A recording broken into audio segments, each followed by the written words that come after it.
समाजातील प्रत्येक घटना थेट आपल्यापर्यंत पोहोचवणारे आपलं हक्काचं न्यूज चॅनल क्रांती सूर्य न्यूज. संपादक शशिकांत राजवंत. विरोधाला विरोध म्हणून राजकारण करणाऱ्यांच्या हातात नेतृत्व दिल्यास ते कितपत चांगलं काम करणार हा प्रश्न आता उपस्थित होत आहे, असे वक्तव्य सांगली जिल्ह्याचे लोकप्रिय खासदार विशाल पाटील यांनी केले.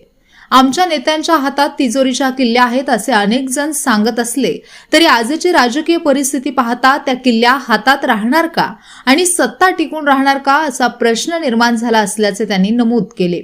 सत्ता कोणाचीही असो, निधी कसा आणायचा हे आमदार डॉक्टर विश्वजित कदम यांना चांगले उमगते. महाराष्ट्राचा पुरोगामी विचार वसंतदादा पाटील आणि पतंगराव कदम यांनी कधीही सोडला नाही. पलूच्या विकासासाठी दिल्ली दरबारीही लढायला आम्ही तयार आहोत. निधीची संपूर्ण जबाबदारी आमची असून त्यापासून आम्ही पळ काढणार नाही असा निर्धार खासदार पाटील यांनी व्यक्त केला. पलूस नगर परिषद सार्वत्रिक निवडणुकीतील काँग्रेस उमेदवारांच्या जाहीर सांगता सभेत ते बोलत होते. यावेळी आमदार डॉक्टर विश्वजित कदम, काँग्रेस प्रवक्ता हनुमंतराव पवार, महेंद्र लाड, जे.के. बापू जाधव, वैभव पुदाले, सुहास पुदाले, विशाल तिरमारे, ॲडव्होकेट के.डी. कांबळे, सुधीर शिसाळ, अभिजित कोळी, सतीश पाटील यांच्यासह काँग्रेस पदाधिकारी, कार्यकर्ते आणि ग्रामस्थ मोठ्या संख्येने उपस्थित होते. त्यांनी या नगर परिषदेचा गेल्या 5-7 वर्षाचा 5 वर्षाचा काळाचा अनुभव जवळ घेतलेला आहे. अर्थातच या 5-7 वर्षाच्या काळात पलूस नगरीनं खूप मोठी लोक गमावली. पुदाले दादा गेले, आज अमरभाऊ इनामदार गेले, खाशाबांना दळवी गेले, सदामते गेले. आपल्या विरोधात जरी असले तरी आज बापूरावांचं सुद्धा निधन झालं. मोठी माणसं गेली.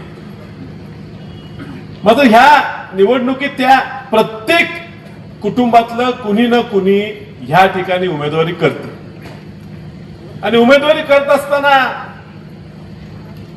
त्या सहानुभूतीवर आम्हाला मतदान करा असं बोलायचा प्रयत्न कुणीही करत नाही. आमच्याकडे प्रत्येक ह्या पलूस नगर परिषदेचा आणि सुरुवातीला जुन्या ग्रामपंचायतीच्या ह्या शहराच्या ह्या नगरीच्या विकासासाठी म्हणजे मुंडादाजी गोंदिलांपासून आज मानसिंग राणा इथं उपस्थित आहेत, पुदालेंचे वंशज इथं उपस्थित आहेत. तर सगळ्यांनी ह्या शहरासाठी काही ना काही आपलं योगदान दिलं आणि बाळासाहेबांना ही खरंच अडचण होती की ही उमेदवारी द्यायची कुणाला, आणि म्हणून त्यांनी शहरातल्या लोकांनी आपल्या भाषणात सुरुवातीला सांगितलं.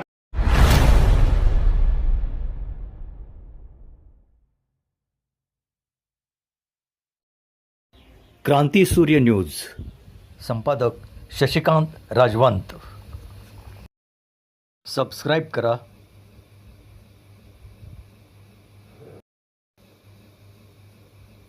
बेल आयकॉनला क्लिक करा